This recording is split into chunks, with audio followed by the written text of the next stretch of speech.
एक लड़की नहा रही थी, लेकिन जब उसने अपना सिर नीचे किया तो चौंक गई।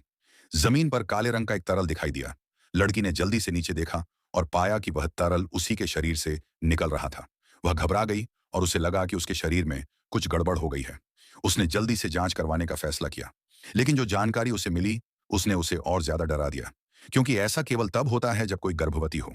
लेकिन लड़की हैरान थी, क्योंकि उसे याद ही नहीं था कि बच्चे का पिता कौन है। वह कई रातों से ठीक से सो नहीं पाई थी। अगली सुबह अचानक उसके पेट में अजीब सी आवाज आई।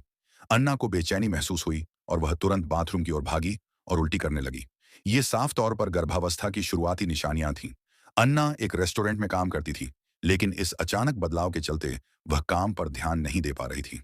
जब उसने अंडे की गंध सूंघी तो वह कस्टमर के सामने ही फर्श पर गिर गई। अन्ना अब और नहीं सह सकती थी। उसे सच जानने की बेहद जरूरत थी, इसलिए वह मेडिकल स्टोर गई और प्रेगनेंसी टेस्ट किट खरीदी।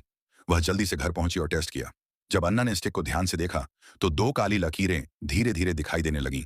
उसका दिल एकदम बैठ गया। रात में वह बिस्तर पर लेटी थी, बार बार करवटें बदल रही थी और सो नहीं पा रही थी। अचानक उसे अपने पैरों में ठंडक सी महसूस हुई। एक लंबी सी आकृति उसके पैरों के नीचे से रेंगकर उसकी पीठ के नीचे घुस गई। अन्ना दर्द भरी चीख मारने लगी। अचानक उसकी आंखें खुल गईं। ये तो एक सपना था, लेकिन ऐसा लग रहा था जैसे वो पहले भी हो चुका हो। अन्ना ने जल्दी से कंबल के नीचे देखा, लेकिन वहां कुछ नहीं था, सब खाली था। उसने फिर से टेस्ट स्टिक उठाई और एक और बार जांच की। उसे उम्मीद थी कि शायद कल की रिपोर्ट में कुछ गड़बड़ी हुई हो, लेकिन फिर से स्टिक पर दो काली लकीरें थीं। इस बार अन्ना अस्पताल गई ताकि और जांच करवा सके। डॉक्टर ने बताया कि वह सच में गर्भवती है। और फिर छोटा लाल बुक, शायद कोई ऐप